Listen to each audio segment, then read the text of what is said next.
Hi Sagittarius, welcome to your reading with me, Cindy. Sagittarius, you can see up in the corner, I shuffled the cards out ahead of time here, and I took a minute to look at them. I actually didn't take too long to look at them. Your message is really, really obvious, but it's so interesting and unusual at the same time. So what I'm basically doing in your reading here, Sagittarius, we're looking at your energy, and then we are looking at the energy of another person. So, there's something very kind of medieval and mystical about your reading. I'm just going to put that out there right now. There's probably going to be a lot of symbolism and metaphors surrounding that kind of energy. Yeah, okay. So you pulled out the hunter, which I kind of grinned a little bit there. You know, Sagittarius being the centaur, half horse, half man or woman, whichever, right? So you pulled out the hunter, and then you also pulled out the snake. So the snake is about magic, like the snake is the keeper of magic. It's the keeper of it's keeping this magic contained, right? It's keeping this magic contained. But it feels like because you are the hunter, that you're seeking out the container that holds the magic. You know, you see what I'm saying? So, and the hunter is someone who has their focus like right on something, that they know what they want. They're going after it. It's definitely like, even as an advice card, I think it says something about, you know, the grass is greener on the other side. Go, right? Like it's saying like, yeah, it is, go. So it's like you're hunting the container of magic. I don't know. You're hunting the container of magic. That's your energy. Or you're hunting the keeper of magic. You know what you want and you're after it. Now, so then it takes me over here. And this feels like this is the container of magic, and it's in the forest. You know what I'm saying? Like, and then you also have a castle as an underlying card. So when I say like it's got kind of this medieval sort of vibe to it, it really, really does. The forest is an interesting energy, right? Like this is supposed to be a person. This is an energy. Now this person could be in the dark forest, and the dark forest is not an easy place to navigate. This person, it gives me a bit of this vibe. It gives me a bit of like fairies, almost like fairies kind of like glowing in the forest and showing you the way to the container of magic, right? Because that's what you're looking for. You're out there, you're hunting for that. You're hunting for the keeper of magic or the container of magic here. You're hunting for the source of all magic in some way as well. You could, I mean, this also, the symbolism of that is hunting for your own magic, like hunting for your own magic. The source of that, how do you connect to that source? But there's also like, this also gives me kind of a vibe of like, I don't know if that's right, but damsel in distress. I don't know. I'm not sure. Well, I only say distress because this is a difficult area to navigate. There can be a lot of illusions. There can be a lot of lies, but there can also be some really nice paths to find in here. There's fairies that can kind of help someone get through this area also. It is a dark place. It could be kind of like a dark night of the soul sort of energy. And with this is about like our truth. This is really about speaking our truth. So it's almost like this voice from the forest. Like it just comes across to me like this voice that comes out of the forest. And it's like you are running towards it. It's almost like you got the signal, like almost like getting a bat signal. You got the signal from this voice of truth in the forest. There's this energy, it feels completely unaware of you. Now, as I say that, I'm going to pull back on that a little bit, because when these cards first came out, like it totally gave me this impression of you hunting this magic, and this magic is hidden in the woods. Like it's also got that vibe too.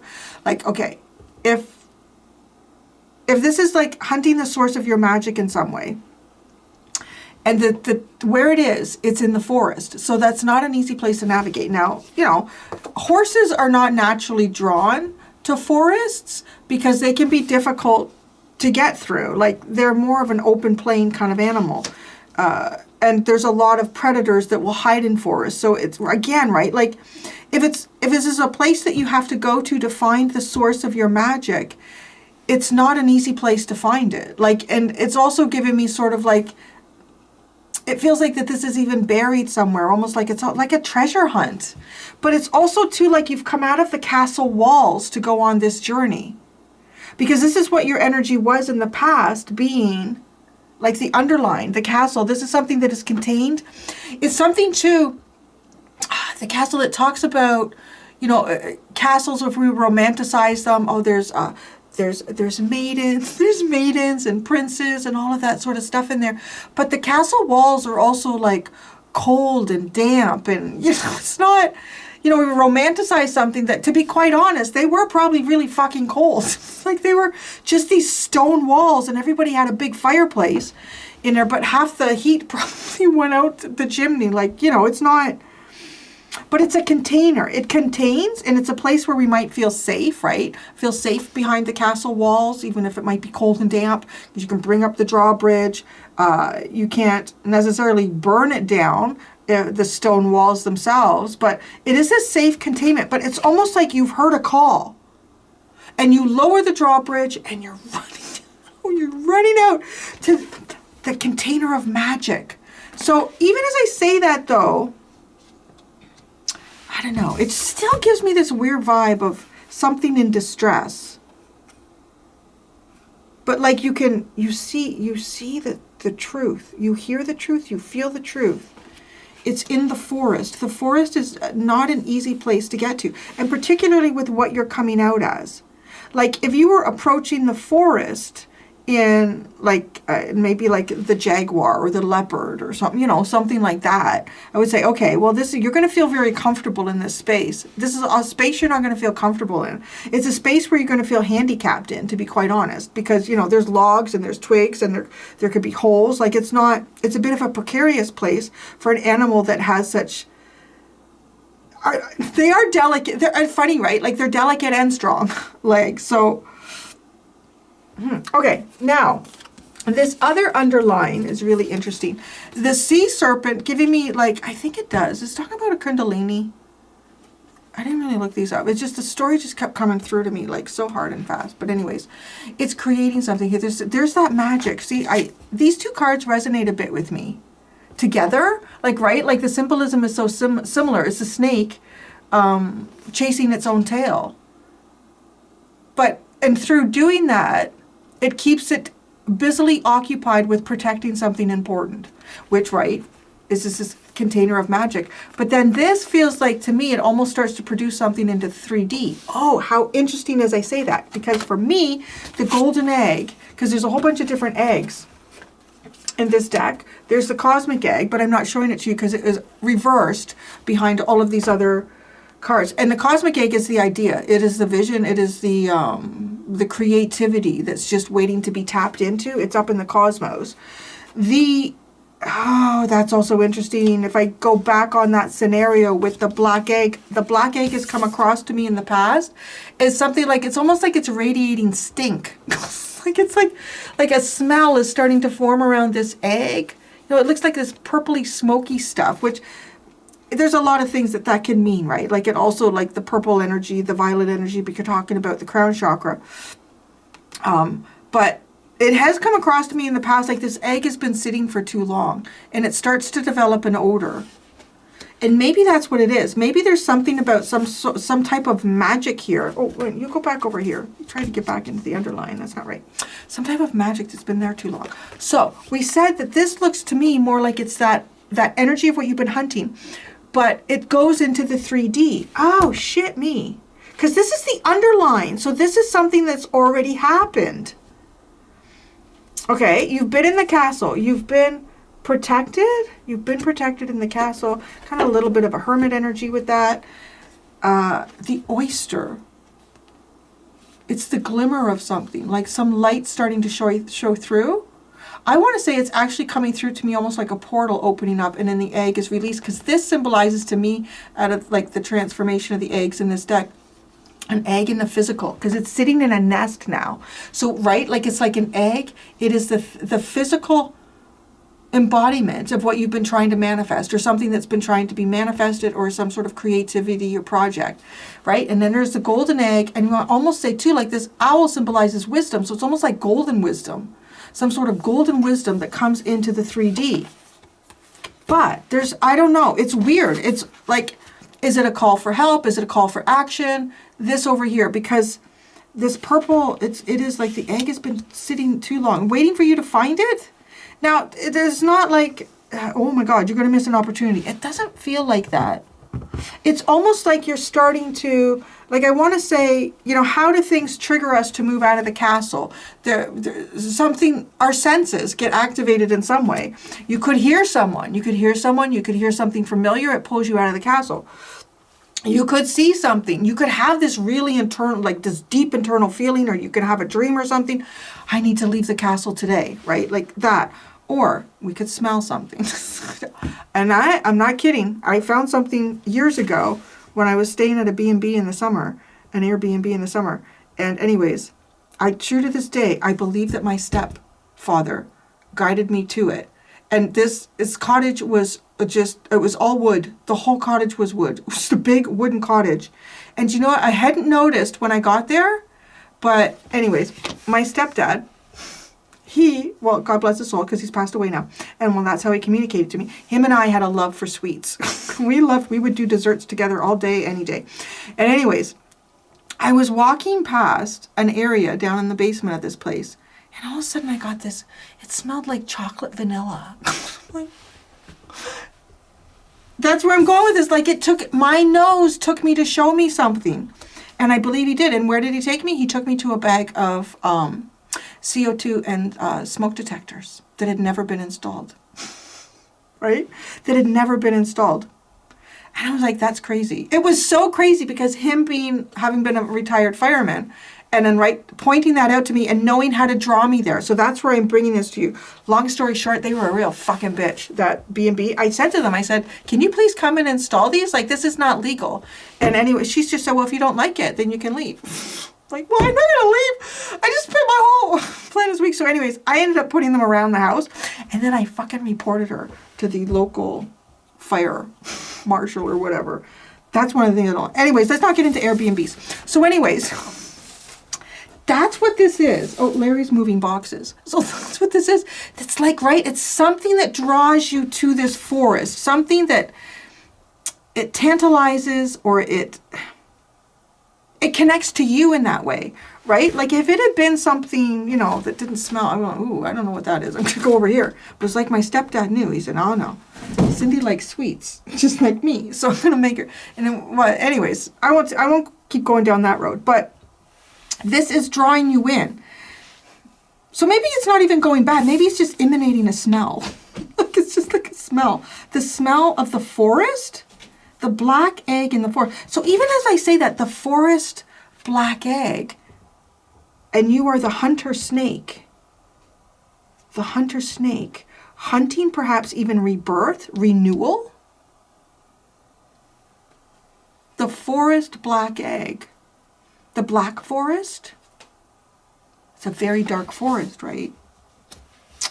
In Germany. It's a cake too. So, okay.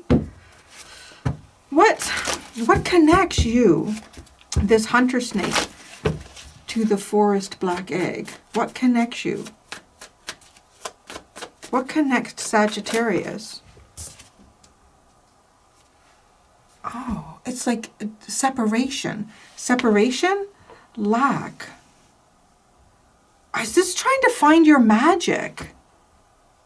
It feels like it's trying to reclaim your magic. It's trying to get to the source. What happened to the source? Now this really does feel like your source. What happened to your source of magic?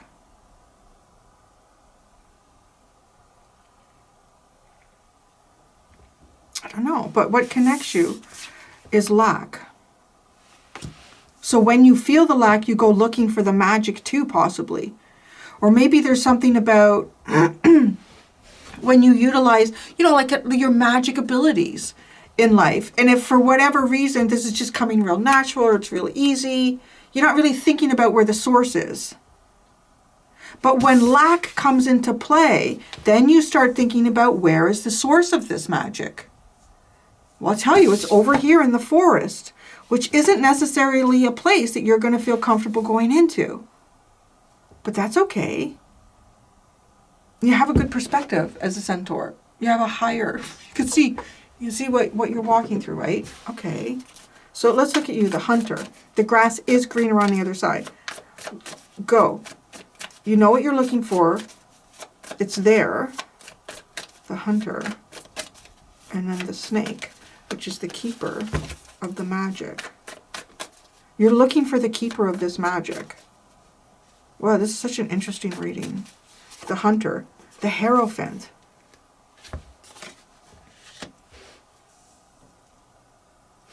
The snake, the Son of Swords, the Knight of Swords. It's this, it's the wisdom. What the fuck? This reading is so fascinating, right? There's the barn owl here. The barn owl with the sword of movement and wisdom. The hierophant, the dark crow.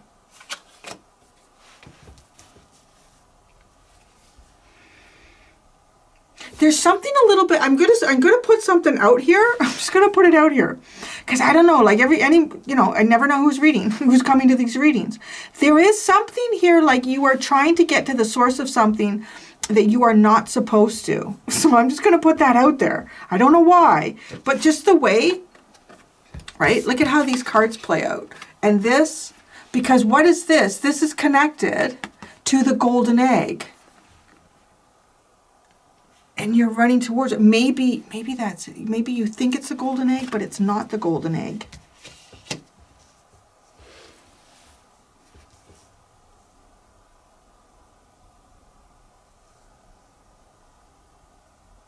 And okay, so the Hierophant in this case to me feels very much like that energy is as it is above, so be it below. I know that's connected mostly to the Magician, but the Hierophant is creating that. It is the creation of that, is the physical creation of that, right? Like you talk about institutions and things like that in our lives. The concept behind that, like churches, hospitals, schools, post offices, like all that stuff. It's to run our world in a harmonious way that is supposed to kind of mimic the heavens, right? Like it is supposed to represent that, but often it goes astray. Often it goes astray. So in some way here, it is to find the physical egg. And maybe because you had the physical egg before, because this is in the past, you're aware of this egg. You have a connection to this magic. You have a connection to this magic. Or this magic has been sitting because it's incubating. It's incubating. It's incubating. It's incubating. It's incubating.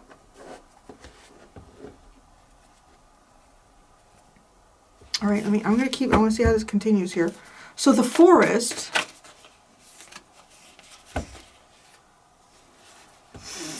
does not make it easy. It's the Wheel of Fortune, the 9 of Pentacles, and the 8 of Pentacles. Do you see how, like, I've already said, like, the forest does not feel like it's going to be an easy place for a horse to run through. Well, it's not. It's not that it doesn't. It isn't an easy place for a horse to run through, to navigate, unless there's, like, trails and paths, right? But look at all of this thread and then this web. The forest is shifting. Okay, that's the other thing with the Wheel of Fortune. The forest is shifting.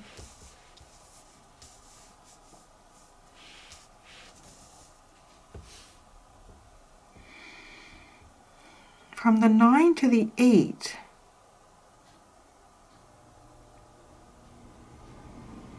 So here's the other thing. When I think of that, if it's going from the 9 to the 8, it's going from, right, this is enclosed. This is closed off.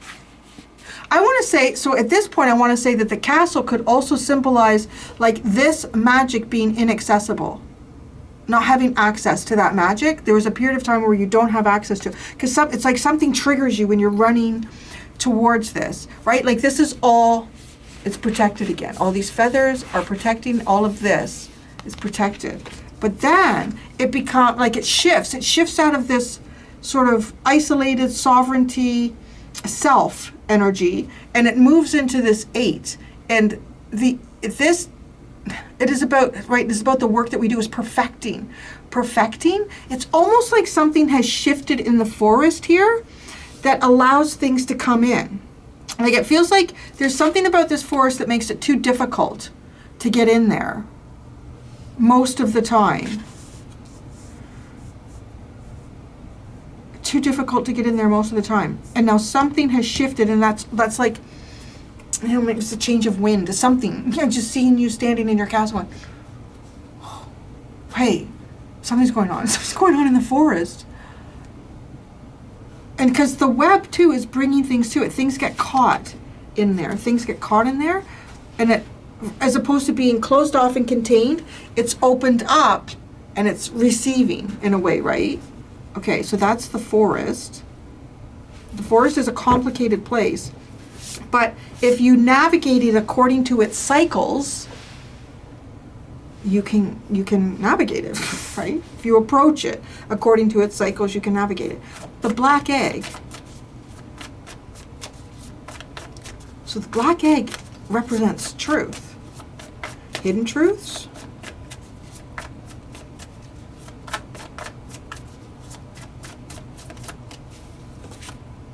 Oh, the Father of Swords. The guardian of truth. Now,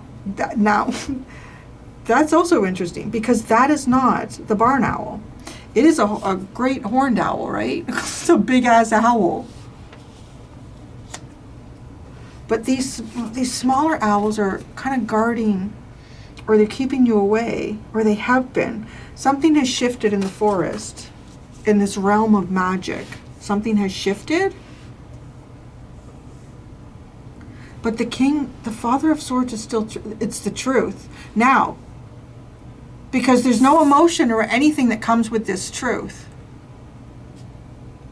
Are you ready for the truth? I guess I'm saying, are you ready for this truth? Maybe it's a truth that you don't want to hear. I don't know. What's the truth? What is it? The Father of Swords? I want to say, is he guarding this truth? Now, the fact that the sword is colored like a rainbow, it's giving me sort of like that leprechaun energy, you know, like follow the rainbow. So having said that too with fairies, like fairies and leprechauns, these are going to be the difficult things that you can run into in the forest, because them little guys, they're guarding their gold. They don't want you to get it, so they'll throw you off the path. So he is the keeper of the truth to the golden egg. This reading is just like, it hit the ground running. It just feels like it hit the ground running as the cards came out. And there, the hunter is running. The Son of Wands. So, the Ace of Pentacles. And Judgment. Now, let's take a look here. You see, right, you see the snake, how it's wrapped around all this sacred geometry here, right? And it's like there's a round, it kind of forms a round object around the snake. So the snake releases, and the round object is now there. This new beginning. It symbolizes a new beginning. And what does that bring? It brings judgment. It brings spiritual elevation. It brings, it's like your second coming. So, as I say that, it's like your second coming. If there's some way that you were tapping into magic before, and it's almost like taking it for granted, like the magic's just there, da-da-da-da-da, but then something happened, and I want to say it's a cycle in the forest. It's like the forest keeps the magic. Something happened in the forest, but now it's like the forest is opening up, or whatever's been protecting this egg is opening up. It's still protected. Can you tell me about the Father of Swords? The energy is turned into an actual physical opportunity. And it's rising.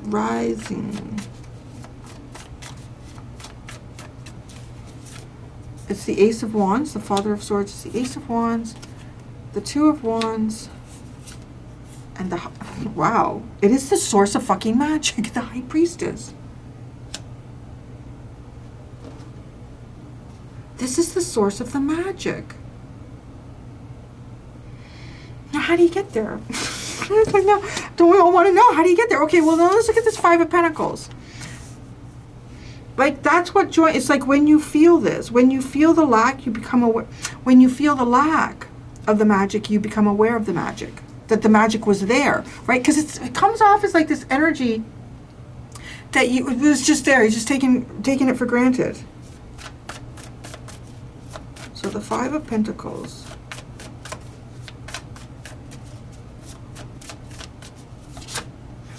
Ooh, the Death card wanted to come out. The Eight of Swords. The Two of Cups. And the Mother of Swords.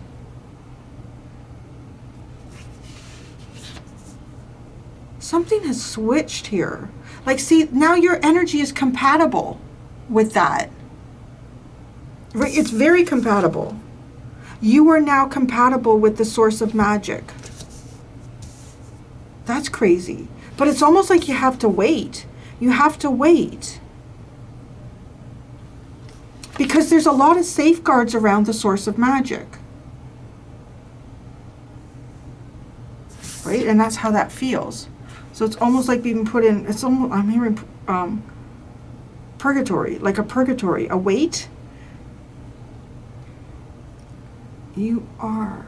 This is going from, yeah, building on oneself to bringing energy in. It's going from not sharing,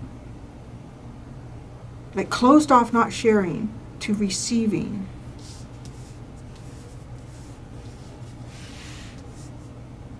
Yeah, so that's your reading. That's your reading. And I think, okay, so when I was going to say, well, how do you get to the magic? I don't really think, well, I'm going to say one thing is a clear mind and knowing, know who you are, know what you stand for, know what you believe in, know your environment, know what's going on. And yeah, and then this is the, because you are now compatible. No, it's more like the energy of the forest has now become compatible to you, and you can go into the source of magic. The underline is interesting. So, Five of Wands, the Lovers, and the Seven of Cups. I feel like there's some sort of, I don't know, the Five of Wands is coming off like an initiation, like struggling through something, coming out on top. Right, and then going into your maybe getting through some type of spiritual challenges in life here, and then the Lovers is your destiny. Well, you don't know where you're. It's like, I don't know, but so maybe you've been wandering. Maybe you're not in the castle. You're just like wandering around, and you get like it's like a bat signal coming out of the forest. So fascinating. This could be, I want to say too, it's giving me sort of the vibe like witch and wizard energy, you know, a little bit like that. Like you're compatible with this. It is finding the source of your magic. So, okay. I'm going to go to the extended. For anyone who wants to go over there with me, on the extended, I'm going to ask, what does this other person or this entity or energy, it's coming, I think it's a person, because it's got the Father of Swords. So what does this, the forest black egg not know about you? And then I'm going to ask what you don't know about the forest black egg. You're the hunter snake. If you think of snakes like, or horses pounding. Snakes too. Anyways, that's what I have for you, Sagittarius. Thank you so much. Until next time, be gentle with yourselves. Bye.